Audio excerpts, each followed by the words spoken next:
shall fight on the beaches. We shall fight on the landing grounds. We shall fight in the fields and in the streets. We shall fight in the hills. We shall never surrender. The constitutional point of view was critical for Jefferson's support of the Bill of Rights. As we mourn the loss of thousands of our citizens, I can hear you!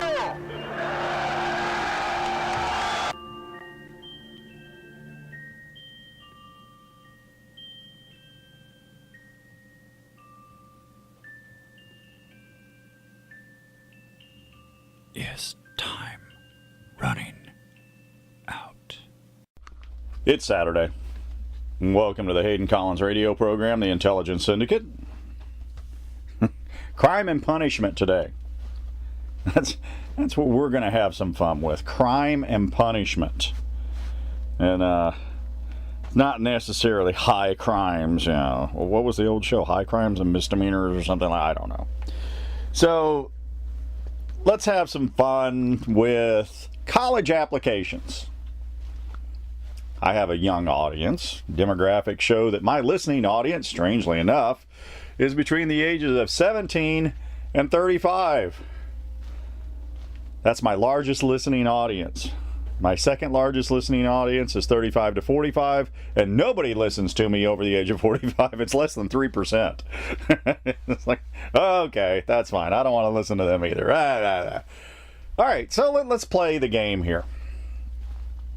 You want to go to college or you want to go to a university, and you have to fill out the application. And filling out the application, you have to put down your race, ethnicity. My English language today is awful. Nonetheless, you have to put down what your race is. Now, in this game, you're broke. You don't have any money in comparison. Of course, you're going to college, so you are broke immediately because you're going to college. Because you're investing in your future, yada, yada, yada. We all know the game. So now comes the moral question that is put before you. Noticed a trend lately. Because of the Equal Opportunity Act, and because of other acts that were passed, certain race groups received what they called privileges to level the playing field. They wanted to level the playing field. And all of a sudden now, we're discovering that the playing field wasn't so level after all. In walks you. You look at that little box at the bottom of the application, and it says Asian, and you get a 3% increase. It says black male, you get a 5% increase. It says black female, you get a 25% increase. It says American Indian, you get a 50% increase. And I'm making these numbers up, but this is on the college application. So, knowing that these guys are not going to come back and check anything, it's not like they're going to run out there and run a DNA test to verify you're an American Indian, or you're black, or you're a female. You put down, hey, I get more money if I check this box. I'll have a better chance of surviving in college. I might even get grants. I might even get whatever. So you lie on your college application. There goes the morals right out the window. And you put yourself in a position to receive money, grants, scholarships, so on and so forth, so you can go to school, let's say for the sake of discussion, for the 50-pointer, as an American Indian. Now let's flip the coin. Somewhere out there, a young American Indian wants to go to college.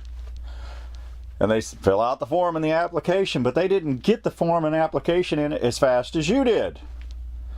So all of the directed monies that would have gone to the real American Indian went to you. So effectively, you discriminated against and took the privileges of that were set aside by a government program of an individual who not only wanted to go to school, but actually fit the criteria to go to that school, but there's no more money left because, you took it. Now let's fast forward 20, 30 years in life. And all of a sudden now your college applications are coming back and saying, "Boy, you aren't American Indian. What the hell did you do here? You aren't, an Eskimo. What did you do here?" "Oh, well, I didn't have any money for college, so if I knew if I checked that box, I could get more money and I could go to school. But look, I'm really successful now, so it doesn't matter, right?"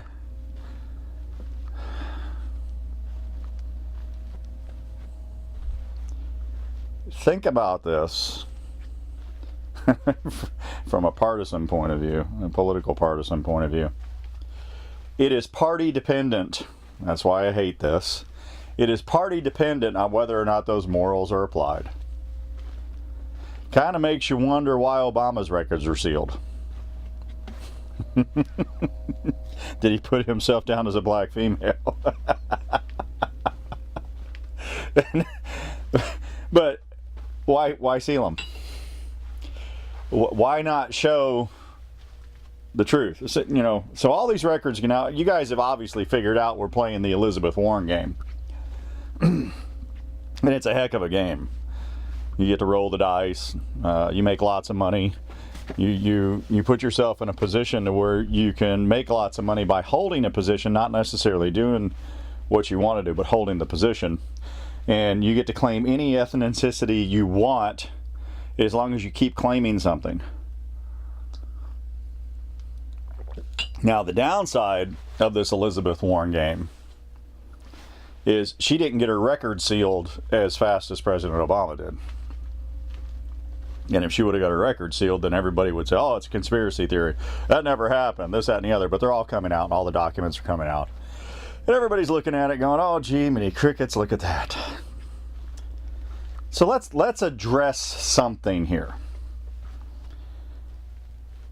This whole gambit of leveling the playing field and saying that you need X amount of people with X amount of races to receive government funding for your college or university has brought us to this level. Now, a few years back, it was in Michigan. The major university in Michigan said, "We are no longer going to use the point system based on race to allow people to get into college." What? You're not going to use the government system to bring students into college? And their response was no, and here's the study why, and blah, blah, blah. Now, but basically, in a long study, by the way, but basically the study revealed that everybody was playing the Elizabeth Warren game. A lot of people were. I said everybody. I'm generalizing. They were playing the Elizabeth Warren game and getting away with it.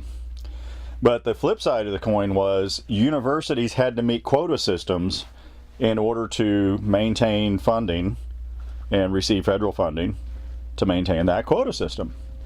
So if they didn't have enough Eskimos in that university to maintain the quota system, applications were either lied about or they went to Alaska and recruited Eskimos and brought them to the university.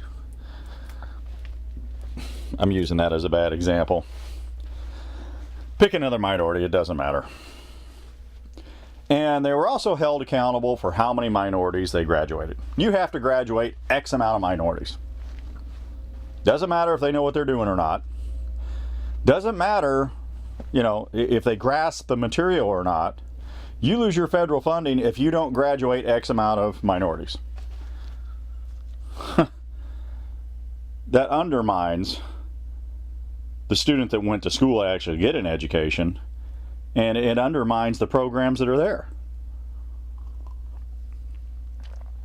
Think about it. If you had the physicist that graduated school as a minority,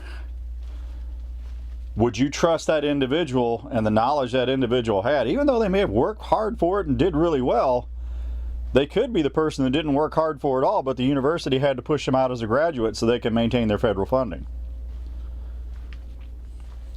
It undermined the program. So the Michigan University said, nah, we're not doing that anymore. We're going to try a program that is tried and true and worked before. We're going to take the most qualified. We don't care about their race. We're just going to take the most qualified. So now wait a second here. You mean to tell me that if the most qualified individuals are all American Indians, your university is going to be overrun with American Indians? Yes, we don't have a quota system. We're not out to meet a quota system. We are just going to select the individuals most qualified to do the job. Oh dear God. You mean to tell me that since 1979 and all the quota systems we've had in the educational system from K through 12, and parents know this, students were passed through, they didn't want them to be passed through, but they were passed through. Whole high schools in New York area and other areas are graduating students that can't even read, but they got pushed through the system, and they come out with a degree equal to the very same one that you left with, that you worked very hard for to achieve what you achieved. Oh dear God. Now the trend is changing, going, that was a mistake. It didn't level the playing field. It may have for some. It may have for some. In fact, I would go out on a limb and say may have for a majority. Okay? But what it did, it created a false level of education and mistrust and distrust from individuals who were following these individuals and the individuals following the programs. Now, the recognition of the failure of the programs, even though it's based on funding, and keep that in mind, it is based on funding. You have to look back and see how many colleges and universities closed their doors because the federal government did not hold the students accountable. They held the college and the universities accountable. They said, you falsified your documents for federal funding. And the universities go, no, we didn't. We took them from the students. And the federal government said, yeah, but when you send them in, you're validating that all this information in these documents are correct. Yeah, the student signed on the bottom saying they were correct. And they would get kicked out of all their federal funding, and of course nobody would give them any money, and then the university would close. So even the federal government has gotten to the point to where, okay, you guys are screwing up. You're not checking your own stuff. It was an honor system. You're doing dishonorable things to receive the federal funding. Wow, what a long time coming. What, 50 years, 60 years? I think the most interesting interview I seen was this young lady that graduated Harvard. And she was being interviewed, I want to say in Philadelphia. And the guy interviewing her is a younger conservative black guy. I can't remember his name. Pretty sharp. Got his act together. Actually has a pretty decent show, to tell you the truth.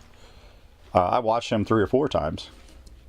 But he's interviewing her, and she's a minority graduate from Harvard. And in the interview process, she's talking about all the things that she can do and the job she holds and this, that, and the other. And he says, do you think you would be where you're at without affirmative action? And she goes, no.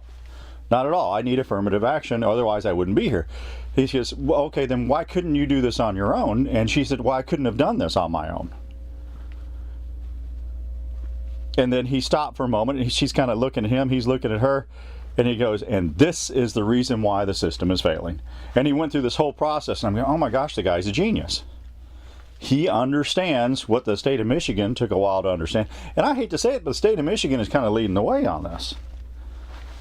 Other universities and colleges are getting away from that program, but they're also getting away from the federal funding requirements.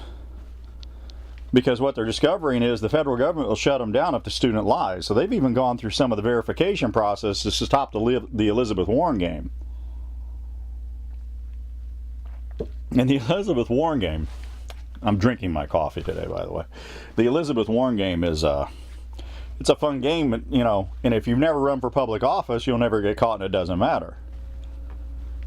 But you don't know the future, so as you're filling out your application, you better be careful what you're putting down, because you don't know what's going to happen. So now, any aspects, in her district, she'll probably remain a senator for the rest of her life, just like we got these people dying in office. The only lifetime office is the Supreme Court, but theoretically, there's no term limits on individuals who are in Congress, and they can just go and go and go because the two-party political system is set up for the incumbent to win 98% of the time. That's the way it's set up. So even before you run for office, you only got a 2 to 5% chance of winning, regardless of how bad the individual is, regardless of how stupid the individual is. This means that you guys are going to be stuck with Cortez for a long, long time because she's the incumbent. Okay? And the Northern District have got to be known as the Socialist District of the United States from this point forward, just like the Bernie Sanders group. You guys are stuck with them till death because you can't erase, individuals through term limits. And there should be term limits. There should be 12-year term limits. And the only purpose behind that goes all the way back to Thomas Jefferson, when we talk about the dead hands of the past controlling the next generation. He was implying that each generation should be able to lead themselves. They should not be burdened with the leadership of the previous generation or the debt and mistakes of the previous generation. In fact, he went as far as saying there should be a new constitution every 20 years. That's how extreme he went. I don't agree with that at all, but there's the conjunction. I like the idea of 2 term limits in the Senate for 12 years and 12 years in the House. It's equal. When you're done, you did a nice job, thank you very much, have a nice day, go away. And we force the changing of ideas through term limits where the parties will not let them be forced. Okay, I wanted to talk a little bit about the State of the Union address before we signed off here, because actually, that was the second best State of the Union, well, actually, wait, third best State of the Union address that I have seen. The third best. Had nothing to do with the way the president presented, had everything to do with the way the audience reacted when what he said. It is very hard to be the party of opposition when unemployment is the lowest. I don't want to say as low as it's been in history, but Jiminy Crickets, this is the best economy I've seen in my lifetime. You kids getting ready to graduate from college are going to come out into a market to where you might even be able to buy a house in the first 2 years of your job because the market is so good, where I had to wait 10 years. You're going to come out into the market of money and things that are going on that I never had that opportunity. Okay, this economy is out of control mad going well. Jobs are being created everywhere that are good paying jobs. It's amazing. So how can you be the party of opposition when you've, for 30 years, said, we're going to do this, we're going to do this, and you're the politicians that are in office making all these promises, and the new guy comes in and turns it all around inside of 2 years? It makes your 30 years worth of lies and efforts useless. You're ineffective. This is the reason why we should have term limits. We should have more new guys so this kind of thing happens often, and we have a healthier country. Just throwing that out there. Think about how embarrassing that is for all those people who have been in office for years and years and years, and we can't get rid of them. They made all their promises on what they're going to do, everything they're going to put together. This guy turns the place around in 2 years. How can you be the party of opposition and put any kind of opposition up about the economy? Well, you can't. Unemployment? No, you can't. GDP? No, you can't. So I thought it was hilarious. So if you're the Democrats, the party of opposition right now, and you come to the State of the Union address, what can you show solidarity in? What can you really demonstrate? What can you say that your party can offer everybody? Women show up wearing white dresses for suffrage or whatever the case may be. That has nothing to do with anything. It represents nothing in our current economy. It represents nothing of the current status of the United States. It only reaches back in history and shows that, oh, wait a second, it was the Democrats that voted against it, and here they are standing with it. They had nothing to present. They had nothing to present. They can't stand on anything. What are they going to say they can make better for us? And here's the sad thing for them, you know, and typically, let's background this a little bit. Democrats are the party of bigger government. Okay? It's the way it is. They had an entire government shutdown for a month. And the most amazing thing happened. Oh, before I tell you that, the government of Spain has been shut down for a year now. And the entire government of Spain has been shut down for a year. And what's happened in that year is unemployment has dropped, interest rates are dropped, and the country is in recovery. They're in recovery. So that's kind of a hint of what's coming next, because our government was shut down and our numbers went up. Just by default, having the government shut down that long, our numbers came up. There's a clue. They can't even fight and say that, you know, big government and the Schumer shutdown, and I love this, whatever you want to call it. I don't care what political angle you want to take it, but the Schumer shutdown, the guy who wants big government can't make the deal to keep the government open. And despite that, the economy grows, the people do better, jobs get better, the economy gets better, and he's trying to make an argument that bigger government helps. They are, you have to look at what is being presented and how they're presenting it to see if they even have a case to make. And so roundtable next week, we're actually going to have some fun with this. We aren't doing it now, but roundtable next week is, what do you think the Democratic platform is going to be? Now, I don't want to hear Democratic rhetoric. Who cares about that? That's obviously not working. Okay, that didn't work before. I want to hear what the Democratic platform is going to be for the presidential candidates. What are they going to say they're going to do for us that's better than what President Trump is doing right now? Now, the backhanded thing of this is I don't see any serious Democrats that are going to run for president. And the reason I say that is, if any serious Democrats that are out there that see this and they really have nothing to offer, they're going to wait until Trump is done. Then they'll run for president in hopes of saying, well, Trump's gone, he's no longer doing that. We want to do this, or we want to change this direction, or we want to do this. They'll have something to offer then. Right now, we're in such a good recovery mode. There's not a fool out there that thinks that this is a bad recovery mode. There's a couple of polls. In the last poll I looked at, the president, for the first time, and I don't know, in my lifetime, has over an 80% approval rating. And it's reported by the liberal media. The party of opposition had better find themselves. Maybe we can get rid of this two-party system and actually go to something that works for America, but that would be great. All right, we come back from the break. We have Oops, I Arted. No, it's not a typo. I received emails on that. It's not a typo. That's the actual name of the segment. You guys will love it. And our roundtable. And again, I'm going to throw this out there. Roundtable people, if you want to be a part of the show, it's Hayden at HaydenCollins.org. Let's get out there and make it happen.